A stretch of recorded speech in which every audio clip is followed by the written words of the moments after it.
Live here. Now we're live on all links. Let me start over. Podcast folks, you're just going to have to hear everything one. The Hometown Foundation is excited to bring back the Dream Ride experience, August 26th to the 28th at Connecticut's Farmington Polo Club. Join us in celebrating the accomplishments of our Dream Riders while enjoying live music, a car and motorcycle show, family fun zone, pet adoptions, canine demonstrations, the Fireman's Chili Cook-Off, and much, much more. Get your tickets today. Okay, now I'm live on all links. I apologize to my podcast audience. You're going to have to hear me go over everything again. Hello, Facebook. Hello, YouTube. All right. We are on the 7th day of June, 2022. Going to talk about the NBA Finals, what I think, where I think this final is going, who I think's favored at this point, who I think has the edge. You kind of get a feel after two games who the better team is. We'll get into that. The Broncos got a new owner. There's a controversial LIV golf tournament there, a league that's paying big money. Dustin Johnson's went. Phil Mickelson, $1 billion. Yes, I said $1 billion offered to Tiger Woods. We'll get into that. LeBron, first active billionaire athlete. I'll get into that story. But first, again, Deshaun Watson. We talked about Deshaun Watson last week with the Real Sports story that came out. I went into a little bit more detail on that on the Mac and Jack and Jim Jeffcoat show. There's a 23rd accuser of Deshaun Watson that is suing him. Now it's a 24th accuser. The New York Times put out an article today saying that the 24th lawsuit against Watson was a bit of surprise to the league and possibly to the Browns. He says their uncertainty of how Watson was with the team. That was from Albert Breer. Also, let me go in and talk about this actual New York Times, what was said in that. Okay, New York Times uncovered that Watson booked appointments with at least 66 different women in a 17th month span. The Texans also provided Watson a venue and an NDAs, non-disclosure agreements, for masseuses to sign. Watson's can't deny any wrongdoing. Okay, now,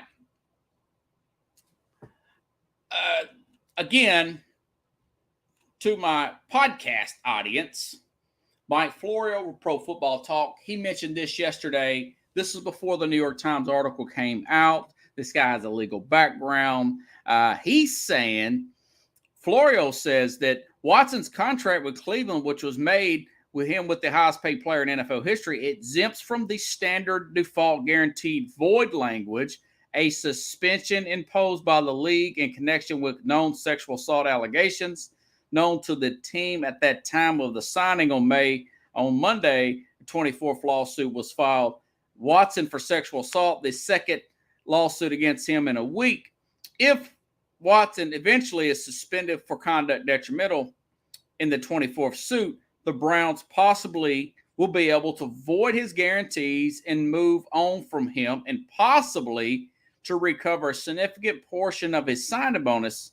Such a dramatic turn of events, Florio added, is hardly guaranteed. Such a move would allow the Browns to move on from Watson without him ever taking a snap from the team. The organization's public image has been tarnished whether or not Watson takes the field for the Browns or not. Okay, I'll say this.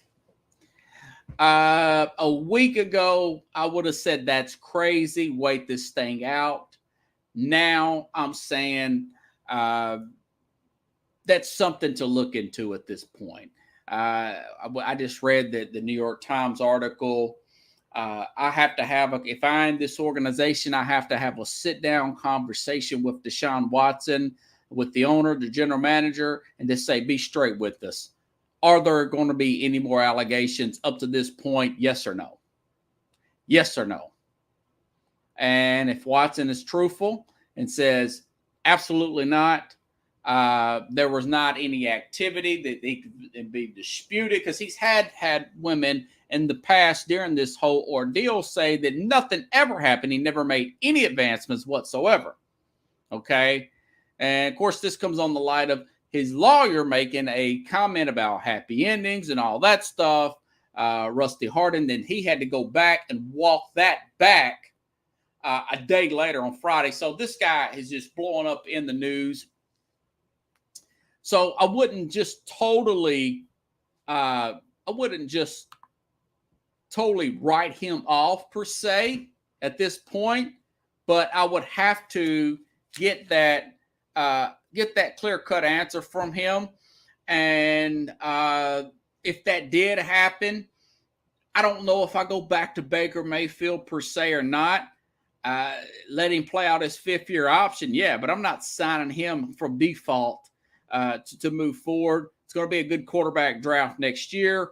There may be some other free agents out there. That's looking a little ahead. But say, for instance, if Watson is suspended for a whole season, I'm playing hypotheticals. That's what we do here on the show. So he would essentially be a free agent and been out of football for 2 years. And mind you, he did not take a snap last year because of his fallout with the Houston Texans, non-related to this. So this would open up a door for a team like a Tennessee, Atlanta, where he's from, his hometown, Carolina, New Orleans. One of those teams to step in there and possibly get Watson for dirt cheap. Say, for instance, if all this plays out, Cleveland would be back at the drawing board. All that being said, this could still blow over. It could, even at this point, it could still blow over. He could get an 8-game suspension and not even fail. Just don't even appeal it. Get it over with and say there's going to be no more. The Baker Mayfield thing, like I was talking about on the Mac, Jack, and Jim Jeffcoat show, I would talk to Baker, say, listen, we're paying you $18 million. Nobody wants to pay your salary. Your image has been looking bad, tarnished. That is not our fault. That is some of the stuff you said out in public. That bygones be bygones. You're playing for another team. You come in here, and that's what I would tell him if I'm his agent as well. You come in here, you play your butt off, your shoulders fixed. That's his team goes 6-2 in that first 8 or 9 games or whatever, and then you're auditioning for a new team and an opportunity to get another contract. If not, you're being looked at as a backup quarterback in the NFL. Those are the facts. Those are the facts. Teams don't even want to pick up part of that salary at this point from everything I'm reading. They're waiting for Cleveland to cut him. And I would just simply look, he's a lot better quarterback than a Jacoby Brissett.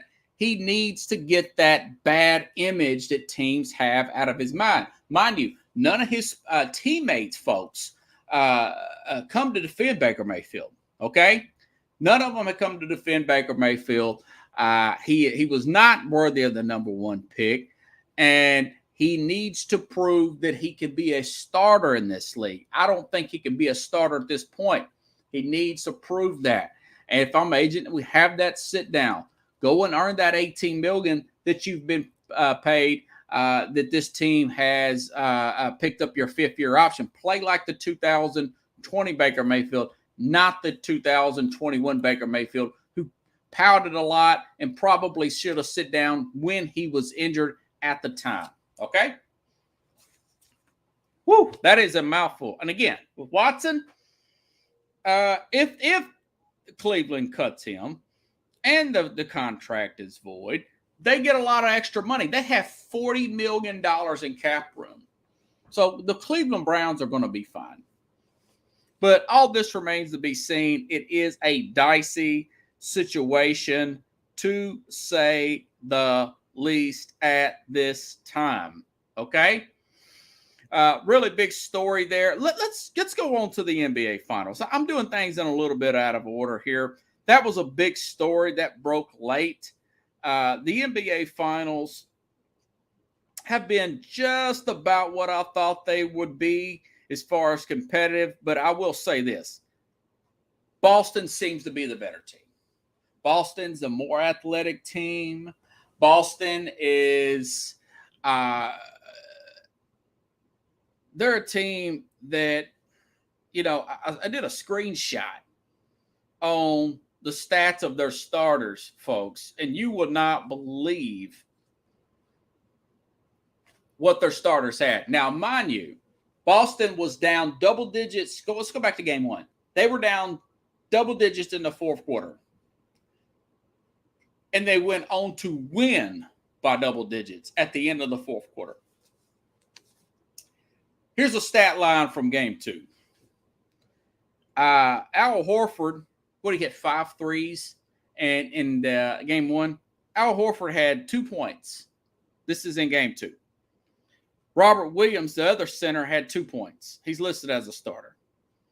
Marcus Smart had 2 points. 3. Tatum had 28. Bounced back. Had a great game there. 17 from Jaylen Brown. Derek White, who I thought would have a really good be a good matchup, has turned out to be. I think he has 21 in one game and 12 in another. That's your bench play. So 3 of your 5 starters had 2 points, 1 bucket apiece in game 2, and at halftime with Golden State's back against the wall at home, you're up 2 points, potentially going down 0-2. At home. And then, of course, they had their runaway third quarter. We're talking 22, 23-point lead. Boston coach looks at that. He says, okay, well, we've already did what we're supposed to do. Go up here, get 1 win. I don't want to risk any injury. He was pretty premature there. Yanks his starters out. And then Steve Kerr yanks all his starters out. Now you have a series. Boston, Golden State goes on to win the game. You got guys like Jordan Poole. Thank you. You got guys like Jordan Poole. Really don't play that. I don't know how well he's going to play at home or on the road on the other coast compared to what he did hitting those half-court shots and everything. And then you've got guys like Draymond Green, 4 points and 9 points. Klay Thompson doesn't have any lift on his shot. Now he doesn't. His shooting percentage, and I keep up with this, goes way down on the road. Who else are you going to depend on? Steph Curry is averaging 30 points a game. I get it, but you look at even with those starters with 2 points. Jason Tatum, Jaylen Brown, Marcus Smart are more dependable from a game in and game out standpoint. Because what Smart have 18 in game 1, they are more dependable than at this point in their career at this series, just this series. Okay, how are they playing right now? Than Draymond Green, Klay Thompson, and Steph. Now Steph is playing better than everybody. Right now on the court, both teams. I'll give him that. But what help does he have? Do you think Jordan Poole is going to play that well? Kevin Looney, what are you going to get out of him on the road? Okay. Versus Derek White, Marcus Smart, okay, Robert Williams, playing at 40%, but he is shown to be really valuable, even when he's hobbling around. You've got, like I said, Derek White. That big 3 with Tatum, Jaylen Brown and Tatum alone are much more dependable. And mind you, Marcus Smart, by the way, won the defensive player there. They're more dependable during these 2 games as average if you put Steph and Klay together. Okay? Now, that being said, they seem like the better team. They seem like the more athletic team. That always doesn't work. I made some examples here. I felt like that 2012, somebody brought up the 2012 Oklahoma City Thunder were more athletic then as a whole were more athletic with Kevin Durant, James Harden, Russell Westbrook, then that veteran Dwayne Wade, LeBron, and Chris Bosh team. That could be a fair argument. Westbrook looked like a track star. Go a year ahead. I kind of felt like that San Antonio team. I felt like that Miami Heat team was more athletic. Really, the one that they got beat by 5 games, they seemed to be more athletic than that Spurs team that shot the ball really well against them. Both series, they seemed like they were more athletic. Now, of course, they did win that second year in 5 games. And, of course, we all know what happened in that. And the first year, those two played in 2013. A lot of big plays there from that Spurs team. Mind you, that Spurs team had Tony Parker on the back end of his career, Tim Duncan back end of his career. The only really young, spry guy there was Kawhi Leonard. Dwayne Wade, Bosh, LeBron, Chalmers, pretty good bench there. Good bench. You can make that argument. So not always, folks, that the most athletic team wins. A lot of times it's really the team that just plays a smarter basketball. I don't think this team is too young. I'll say this. I think that they should go up 3-1. That Boston should. Boston, they're letting them play. Here's another sign that you may be getting beat. Draymond Green trying to pull down Jaylen Brown's shorts when he's getting up to embarrass him, to get under his skin. When you start doing stuff like that, that is a sign that you're getting beat. That is a sign that Draymond's like, okay, the game is very close. We're actually down. I'm going to do a dirty play to try to turn things around because we're on the verge of getting swept or a gentleman's sweep, and we've been to 6 of 8 finals, and we're not going to let this team punk us out because I've been running my mouth off camera here or out of the game on this podcast I do with the Colin Cowherd Show. So when you start doing that, that's a sign that you're losing. Now, of course, they did come back and win. They shot the lights out in that had amazing third quarter. And, of course, Boston ended up losing that game. So my thing is, if Boston loses, it's because Boston took bad shots. The moment was too big for them. Maybe Tatum shrinks. Marcus Smart tries to do too much. Maybe he lets Marcus Smart, former defensive player of the year, this year's defensive player of the year, lets a Draymond Green get under his skin, or same for a Jaylen Brown, lets a Green. Other than that, I think Boston's a better team. I did pick the Warriors in 6. They still may win in 6. But looking at it through the naked eye, I do think that Boston is the more athletic team. Did you guys see how many layups that Golden State missed in the first half? That is not always by a team just playing sloppy.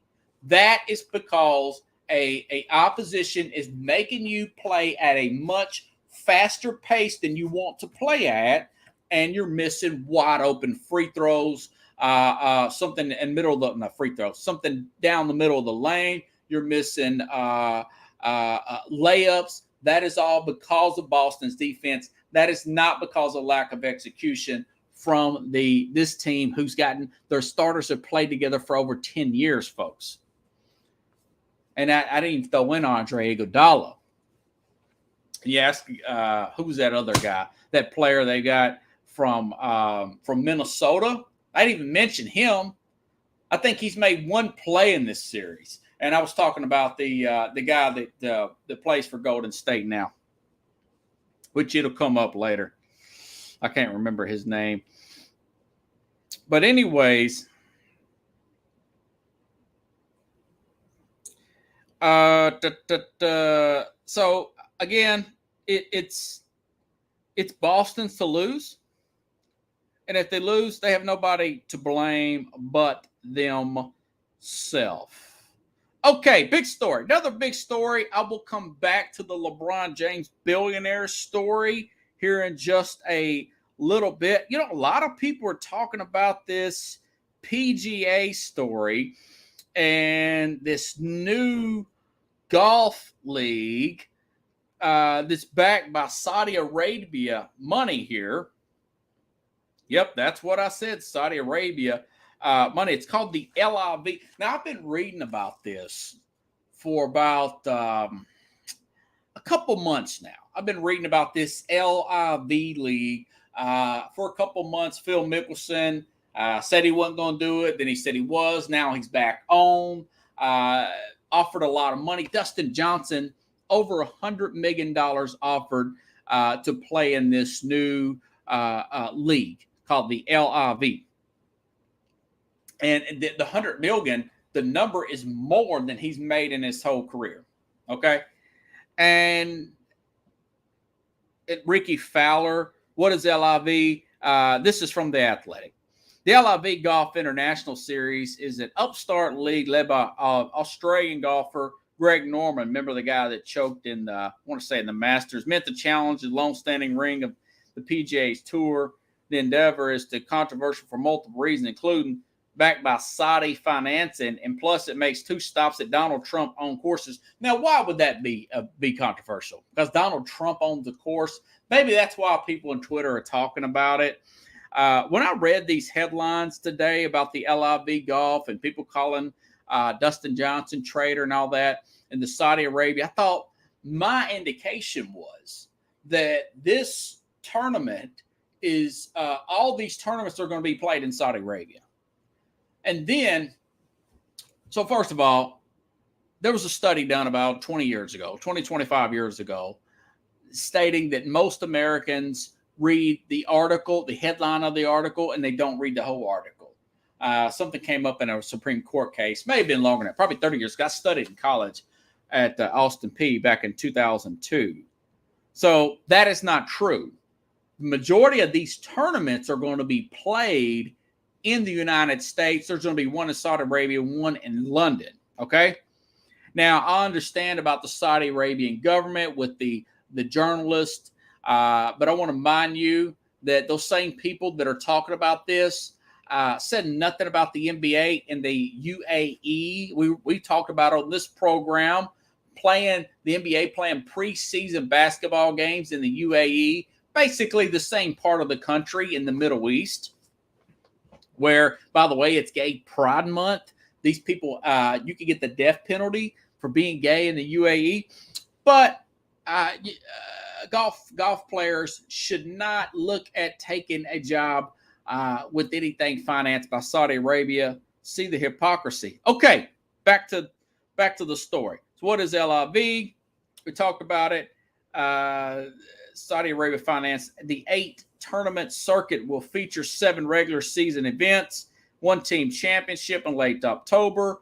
Like I said, playing in London, Portland, Oregon, New Jersey, Boston, Chicago, Bangkok, Saudi Arabia, and Miami.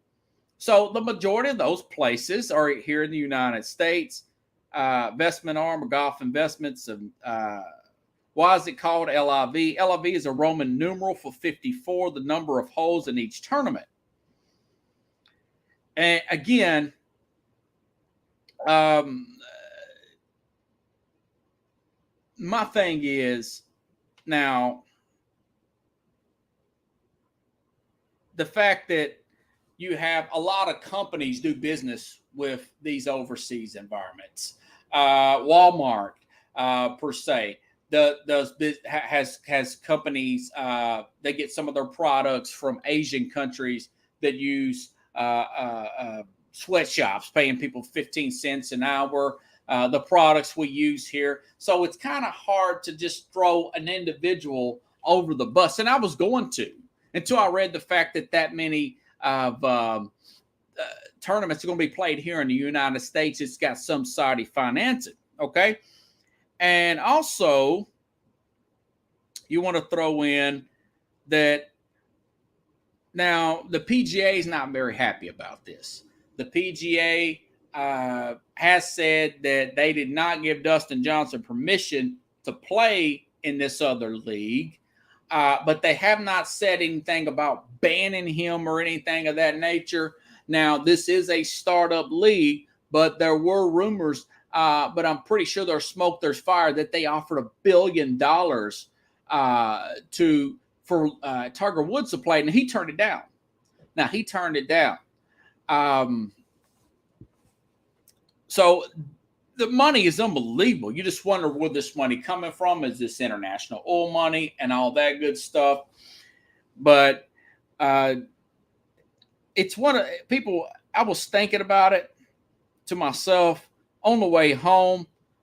The fact that it's a startup league, I'm not sure what the PGA would do about something like this. Could they possibly coexist and have their tournaments on opposite days? Hold on, everybody. Let me change out my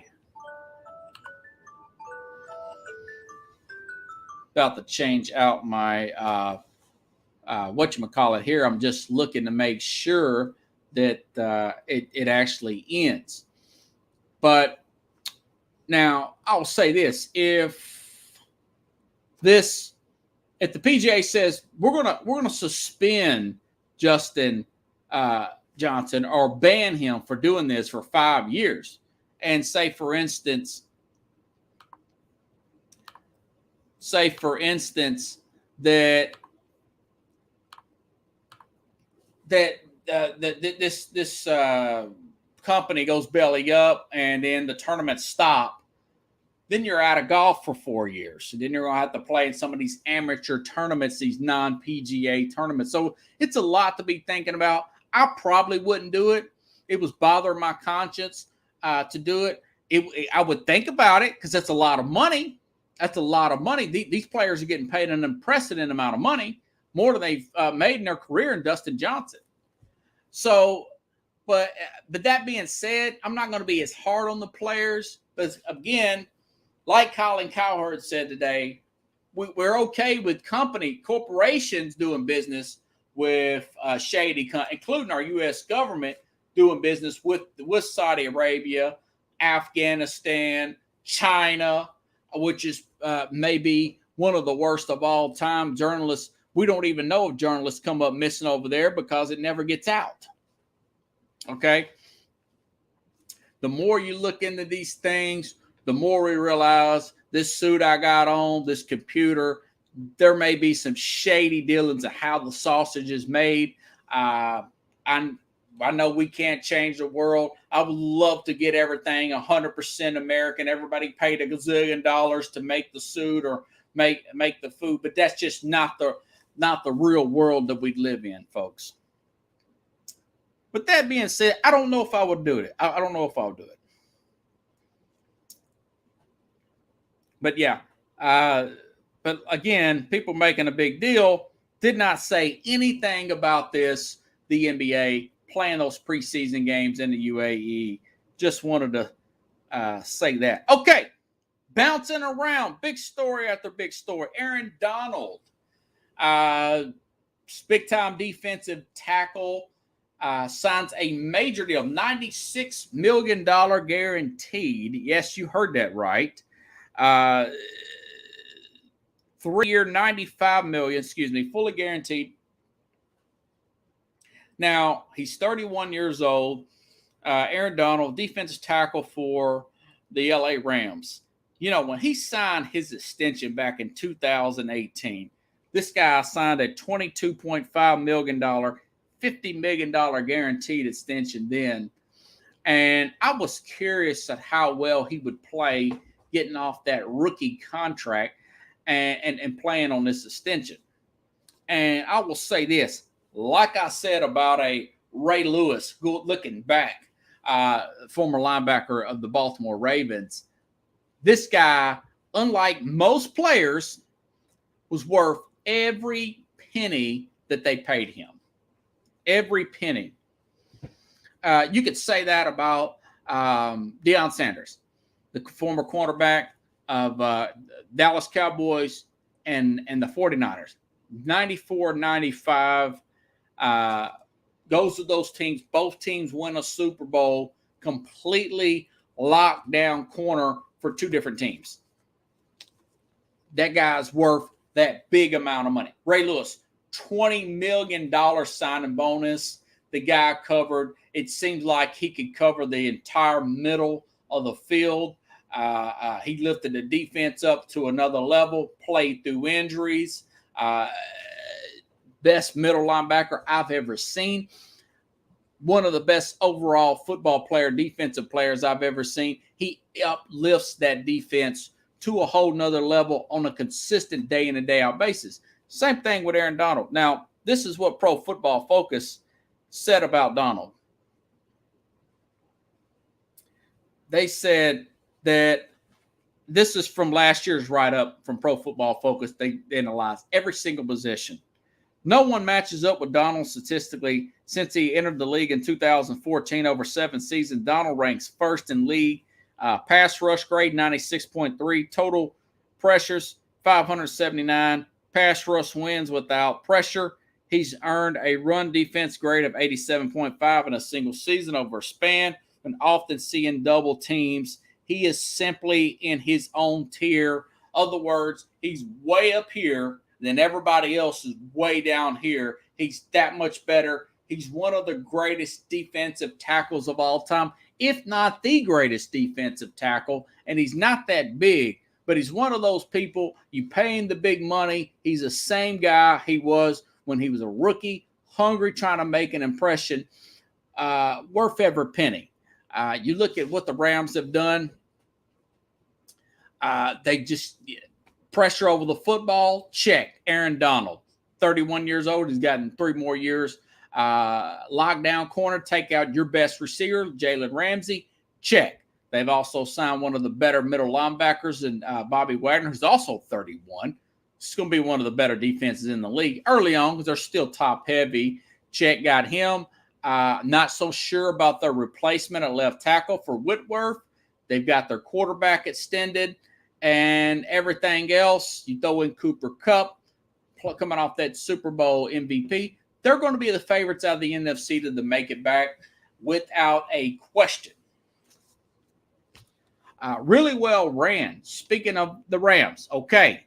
The owner of the Rams, Stan Kroenke, keep that name in mind. He married one of the Walton Walmart, one of the Walton daughters of Mr. Walton, Sam Walton, of Walmart. And they're a team that has one of the nicest stadiums in the National Football, maybe the nicest. I think it's the newest. I know the Raiders is the newest stadium with the Vegas. The SoFi Stadium, well over $1 billion plus to build this stadium, and zero public funding. Mr. Kroenke paid for the whole thing. So there was more news coming out of Denver that the other son of the Waltons is the favorite to buy the Denver Broncos. And that is, his name is Rob Walton. Not Robert Butler. I wish I had that kind of money, Kathy. But Rob Walton, I'm see if I can find my write-up here on him. $57.9 billion would be by far the richest owner in NFL. Now, this has not officially went through. It's the highest bid from what I understand, according to Forbes. It is the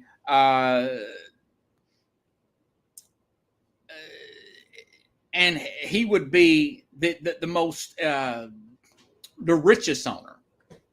The closest I can get is like 10.9. I think that was Stan Kroenke.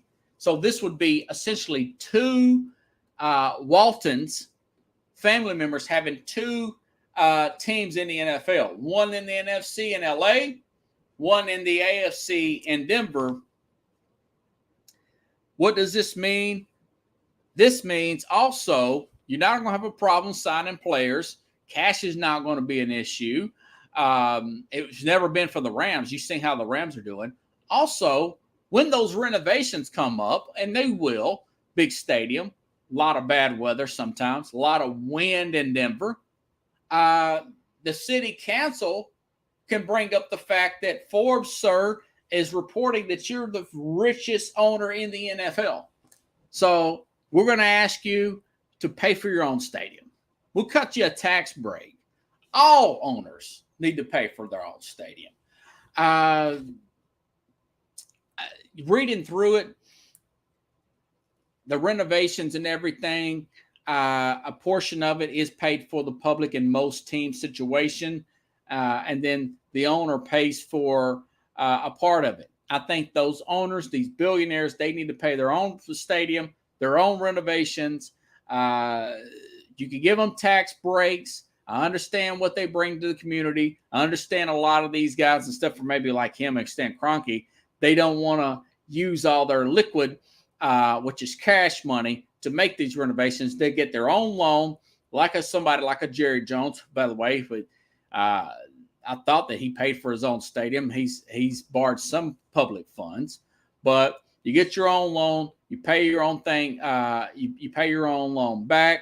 I understand that sometimes it's worked out where they get the city will pay for the stadium, but the owner will lease the stadium for a certain number of years, like 25 years or so. I kind of understand that too as well, but preferably I would want my owner to pay for his own stadium and not charge an arm and a leg to the fans for refreshments and everything going into that stadium. Kind of like the Atlanta Falcons, they do not charge an arm and a leg. Kudos to Arthur Blank for refreshments. Very affordable Coke and popcorn, beer, hot dog, and all that stuff in Atlanta. But this, like I said, this could be huge for the Broncos. This could be huge for the NFL if you get a guy like this. You don't want a celebrity owner. You don't want a guy that may be a big movie star, maybe a big-time entertainer, but they're only worth a few $1 billion, okay? Because they're going to want to hit you up, the city, for renovations. You might have a cool star in town, but that stuff don't cover the bills. You want a guy like this with those deep pockets that Forbes has put out there that's saying, hey, look, this person's making a lot of money, okay? They're worth a ton, $57.9 billion with the $1 billion. They can take care of their $500 million in renovations to their stadium. They could build their own updated practice facility, etc., etc. Okay? But that is good news if you're a Denver Bronco fan. All right, speaking of billionaires, Kathy, do a transition here. LeBron James is the first active player to become a billionaire in the NBA. Now, as I told you before, I'm not a absolutist. I'm not a narrative guy. I call balls and strikes right down the middle, just like I see them, okay? I'm fully aware of what I said about LeBron James in the past, and I still stand by it. The way he paints broad brushes about our police department, I don't think he should do that. He's so quick to criticize social justice in this country. But again, he's a guy with Nike, does business in China, has $100 million invested in China. Nike's in China. Doesn't say anything. Came up as a big deal when Daryl Moore made the comment about Hong Kong back in 2019. I still stand by all that. I still stand by that. That being said, I do admire what LeBron had. By the way, that's all he's worth $1 billion. If he never did anything with China, he still would be worth $800 or $900 million. This is what Forbes wrote up about LeBron the other day.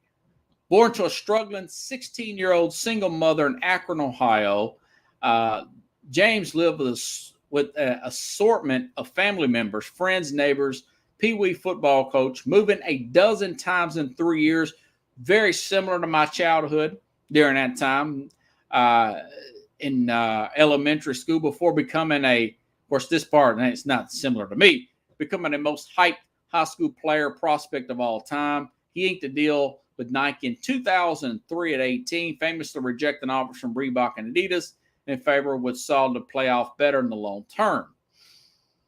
After decades of success, late 2015 pays him tens of $millions annually over the next year, thanks to Nike, AT&T, Pepsi, Walmart.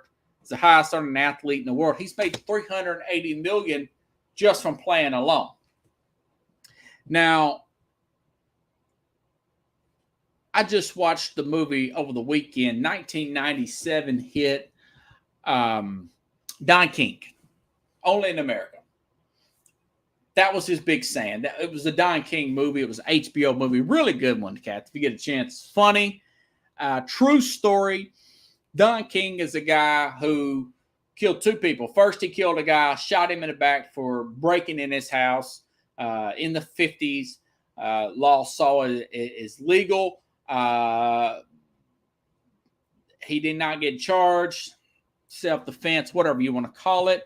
The man broke into his house.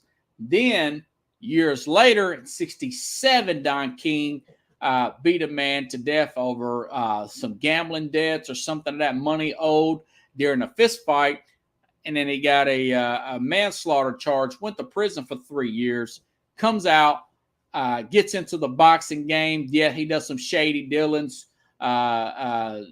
with people and mess them over money. But I love that saying, only in America that you can make big money, come from nothing to something. And you think about this guy, 18 years old, didn't have that strong father figure, going back to LeBron James, and the ability to stay focused, not getting that much trouble, if any. He hasn't really gotten any trouble. He's had a little controversy. Didn't get in any trouble, no drug problems. Guy's rock solid player. And quite frankly, I talked to a guy over the weekend, Kathy, that he goes to one of these HBCUs. I was in a job fair at the Titan Stadium on Saturday. Really hot in there. But they had a lot of NFL teams there, quite a few NFL teams, all that local teams there. It's a job fair. And I was talking, there was long lines to talk to companies and representatives of my friend Carlos, who you may be watching. And we were talking, and this guy went to Florida A&M. He said it's an HBCU. It's a young guy, young man. He was about 20 years old, carried himself really well. And he was telling me, he's like, man, I love what LeBron did for my university. I said, what did he do? And he says, LeBron, man, we've got all kinds of new equipment in our program here, in the communications program. We've got new jerseys. That man, he's like, I love that man. I really appreciate what he's done for Florida A&M, HBCU, historically black college. And I thought to myself, man, that is really cool. So I looked this up. And LeBron, a 6-year deal, $3.3 million, will feature FAM sportswear and branding, James and Nike gear, including uniforms and shoes stamped with the logo. As first reported, Yahoo Sports as Nike's invested $200,000 each year in marketing for the university. Also provides similar for the school, rather athletic fun. So stuff like this. You know, changing other people's lives, giving back. The guy, projects, no college degree, worth $1 billion. You take out the China controversy, still worth several $100 million. Like Don King said, only in America. Now, I haven't found nowhere near that kind of success, but someone that's lived in the projects, moved around, parents divorced. I'm doing pretty good. I'm living proof that yes, you can make it in this country. We do have our eyesores in this country as far as historical context, but it's still one of the greatest places in the live. And LeBron, and I think he will come around eventually. He's only 37. He's getting old for basketball years, but the guy is young, preferably speaking. I will be 41 in July.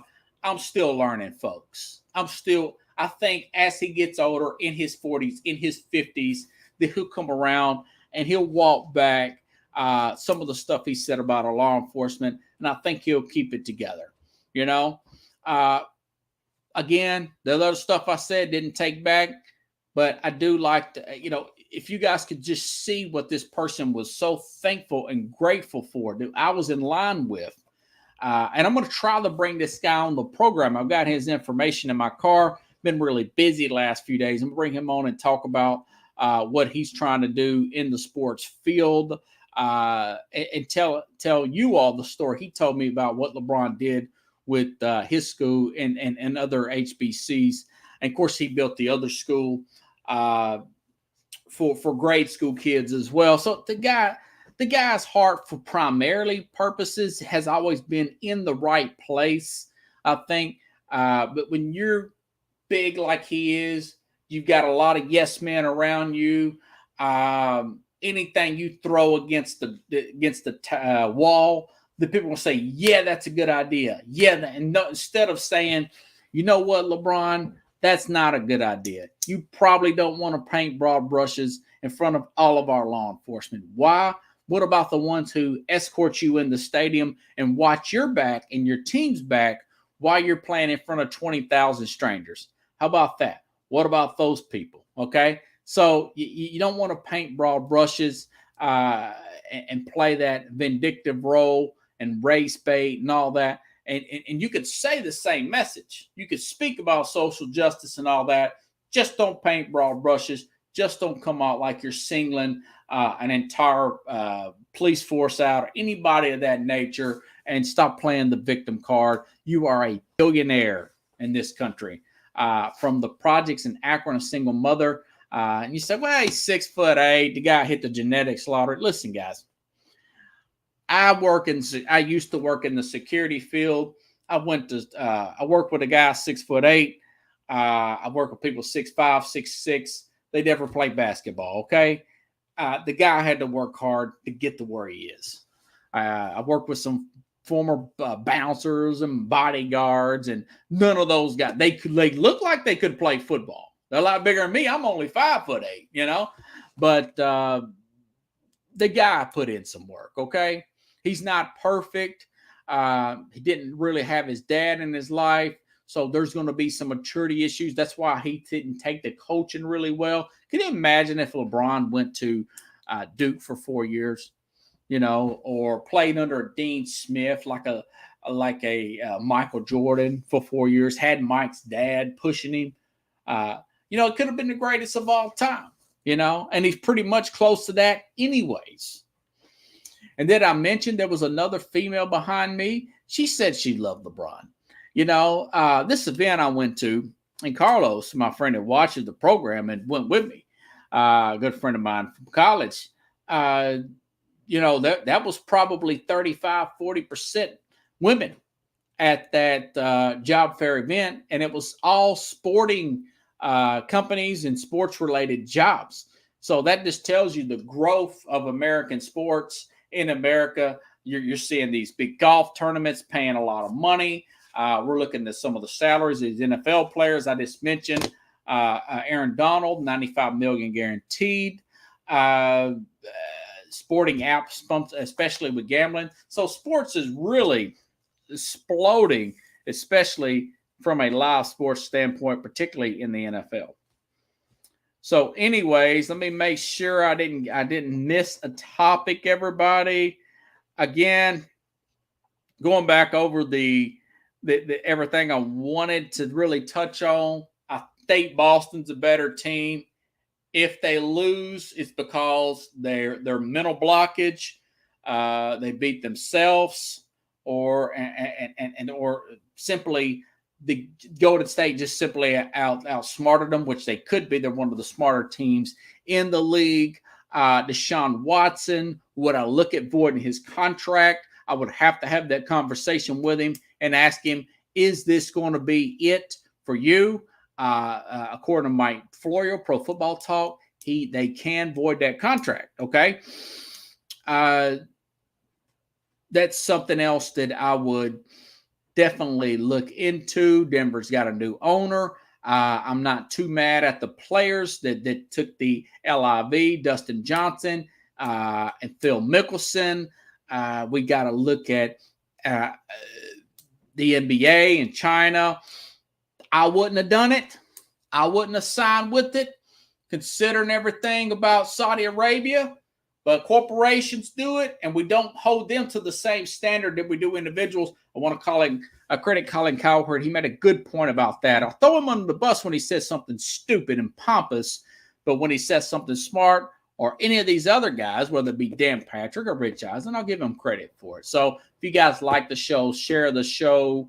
I will be back on to next week around 9 p.m. Central Time. But if you're on Sunday around 7:30 a.m. Central Time, I'll be on with Mac Jack and former Dallas Cowboy Jim Jeffcoat talking about this week in sports.